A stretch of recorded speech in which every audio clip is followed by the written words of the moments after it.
Fortis hospital Manesar में। अभी recently हमने मिनिमली इन्वेजिव और totally endoscopic program in cardiac surgery शुरू किया है, जो कि बहुत ही रेयर किस्म का प्रोग्राम है, क्योंकि बच्चों में वैसे भी छोटा बच्चा होता है तो इस तरह की सर्जरी करना मुश्किल होता है। हमने अभी एक 16 साल के बच्चे का ऑपरेशन किया इसी प्रकार का, जिसमें बच्चे को सामने से कोई चीरा नहीं आया है। पूरा सर्जरी हमने दूरबीन के द्वारा किया है। इसमें बच्चे को छोटे छोटे चीरे आए जो कि हाथ के नीचे होते हैं, तो वो कभी दिखाई नहीं देते।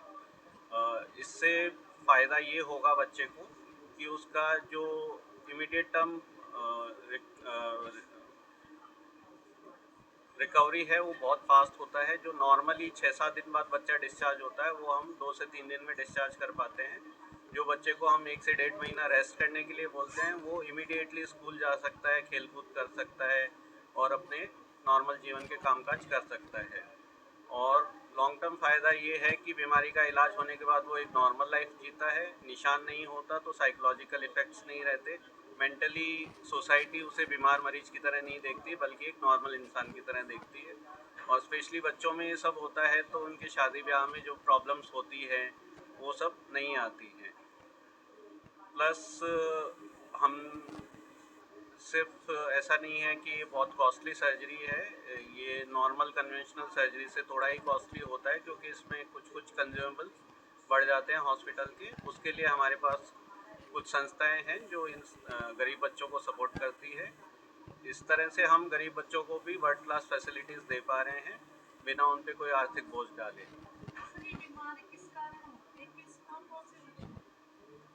लक्षण तो हर बीमारी के अलग अलग होते हैं। अगर हम कंजेनिटल हार्ट डिजीज़ की बात करें तो ये एक शब्द में नहीं कवर होता है। इसमें एटलीस्ट 50 तरह की अलग अलग बीमारियां हैं। कुछ में बच्चे नीले पड़ते हैं, कुछ में बच्चों की सांस फूलती है, कुछ बीमारियां इतनी जटिल होती है कि बच्चा 1 महीना 2 महीने के बियॉन्ड सर्वाइव ही नहीं कर पाता है। उन बच्चों को हमें 1 महीने के अंदर अंदर ऑपरेशन करके ही बचाया जा सकता है। तो ये तो बहुत बड़ा एक विषय है जिसको कवर नहीं कर सकते। लेकिन और कारण क्या है, जेनेटिक हो सकता है, कुछ मैक्सिमम में हमें पता नहीं है क्यों होता है, साइंस अभी तक ये ढूंढ नहीं पाया है। कुछ इन्फेक्शंस की वजह से होता है, लेकिन मैक्सिमम केसेस क्यों होते हैं वो साइंस अभी जान नहीं पाया है, उस पर रिसर्च जारी है। लेकिन हाँ, प्रेगनेंसी के दौरान अगर पौष्टिक आहार लिया जाए और इन्फेक्शन से बचा जाए तो इनको कम किया जा सकता है। लेकिन कंजेनिटल हार्ट डिजीज़ होता है, होता रहेगा आगे भी।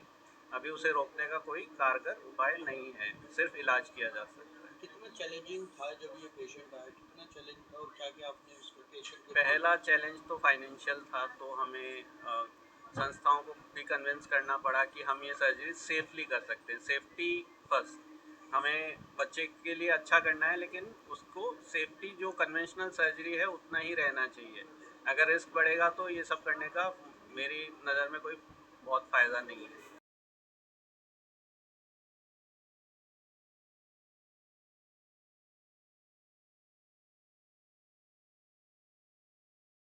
जेनेसिस फाउंडेशन 2001 से काम कर रही है इन क्रिटिकल इलनेसेस।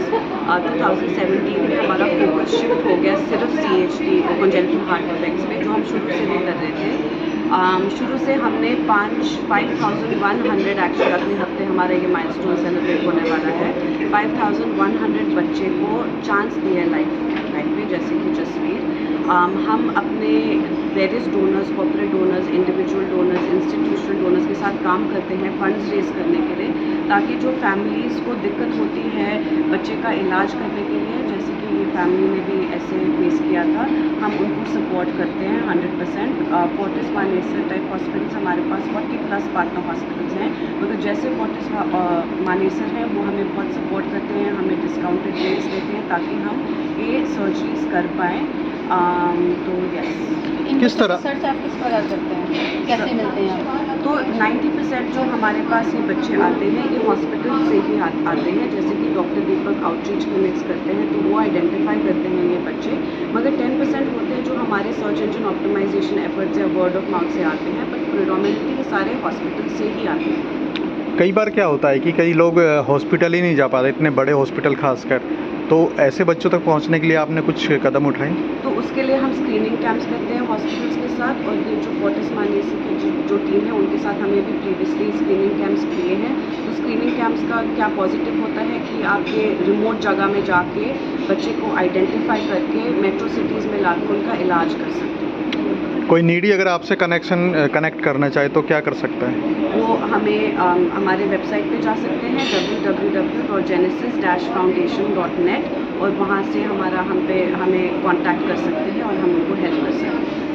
आने वाले समय में और क्या प्लानिंग है आपकी इस तरह से लोगों के हेल्प करने की? क्या कुछ और भी क्षेत्रों में आप जाने वाले हैं?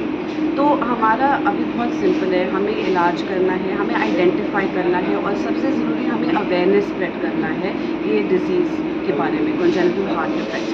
तो हमें टाइप्स करने हैं, हमें स्क्रीनिंग कैंप्स करने हैं, हमें इंटीरियर लोकेशंस इंडिया में जाके अवेयरनेस स्प्रेड करना है, ताकि जो ये फैमिलीज़ होती हैं जिनको जो गोल गोल घूम के उनको कोई इलाज का मतलब रिस्पॉन्स कुछ नहीं मिलता है, हम उनको हेल्प करके समझा सकते हैं कि कॉन्जेनिटल हार्ट डिफेक्ट्स के सिम्टम्स क्या हैं, उनको आइडेंटिफाई कैसे कर सकते हो, और फिर आप कहाँ पे आ सकते हो इलाज के लिए। और ऐसे संस्था भी है जैसे कि जेनेसिस फाउंडेशन जो उनको 100% सपोर्ट कर सकते हैं।